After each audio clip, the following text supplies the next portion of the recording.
I think when I first came, I was one of the younger players on the team, but I grew from there, playing alongside with Logan Tumi. Kind of, had the transition of staying in the team for some time, coached by Mashama Maroon, who's now coaching the Stings. But I think I've just grown as a player from then, and a couple of years, 2 years time, Logan captain the team. I think just to think back of the number of players I've played with, it's actually quite heartwarming to look back and look at the years I've spent on the court when the Kingdom Stars hit. Just to look back, the coaching thing started when I got injured in Commonwealth Games. Nomaplama said something to me very profound. She said, "You're gonna be injured now, and you are injured now. You're gonna be out for about 12 months. So the biggest favor you can do for yourself is to stay around the neighborhood." So I really used that opportunity to sit next to Marshall and other coaches and learn a lot of things about coaching and what is coaching really about. And I really fell in love with it from then. It was just interesting to see how it is on the other side of the counter. The things you say to players, what to expect of you as a coach, and I've learned so much along the side. And that's really where the coaching thing started from. Obviously, after I recovered, I went back on court, and I just had those both mindsets of being a player and a coach. And I think it made a huge difference because from then, I really believe my level didn't really drop. The level didn't drop.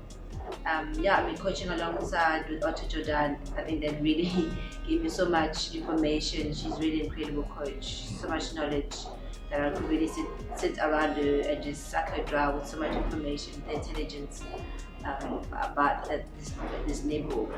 So I really enjoyed both sides, being a player and the coach. And I think now I've just realized it's time now to just have more interest as a coach, and I'm really enjoying it a little bit, and to just see the difference I've made to each player that I put my hands on, and it's a lot of effort, but it's just another stepping stone for me to see what I can do. But I'm really still playing, but not in obviously the high level. But I'm still playing for the club Kingdom Stars. No, it wasn't because in KZN we have a KZN Super League, and I'm doing that with the club that I'm coaching. I am a coach and a player at the same time, so it was kind of a little bit easy. But obviously, the higher level you get, there's a lot of things you need to focus on as a player.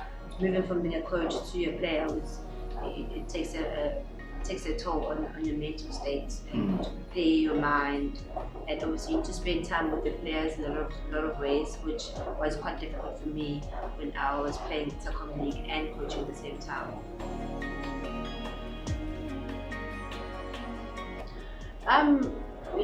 I'd obviously had a lot of expectations from the girls. The team is quite young. I know the girls from Super League, and fortunately KZN gave me a platform to select these girls and choose the player that I need and then go do the job at the end of the day. I really enjoyed, and I've seen the transition. I've heard obviously great positive comments from people.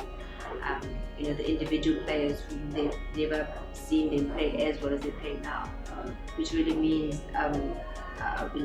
it's a positive step for me into coaching. And I've really paid individual attention to each and every player, and I've tried all means to make sure that their strength continues, and if they've reached a goal, they need to find another goal. And they're still young, so then sometimes they just need to be nurtured and guided towards the right channel of performing. With more things like recovery, which they're still struggling now.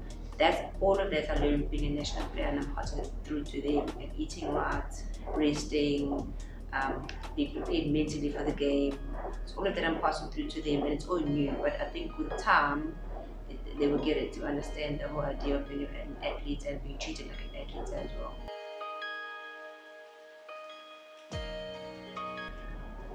Firstly, obviously thank you to South Africa for bringing in the league here in Durban. I think Durban KZN is known for the biggest crowd.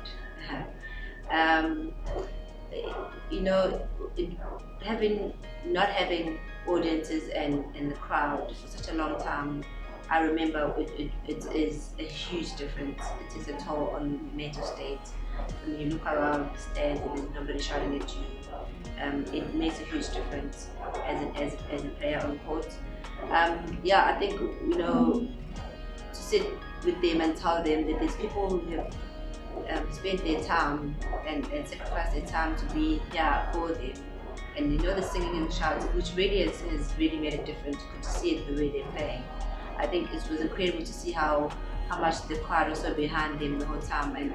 And to be quite frank, most of the time they've played well because of the crowd, of which it is quite a worry because it's something that's going to happen all the time when you travel as well.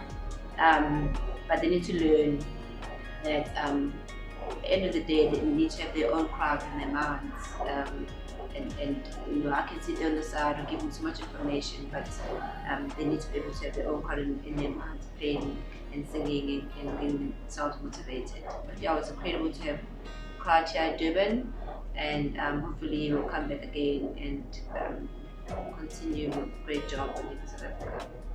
Coach, thank you so much for your time and wish you all the best with the remaining games. Thank you so much. Just want to thank all the skate holders for just putting everything together. And just always, supporting netball and putting their names into the netball name. So yeah, just hopefully it's going to be a great tournament, great season for all the players and all the technicals working this together.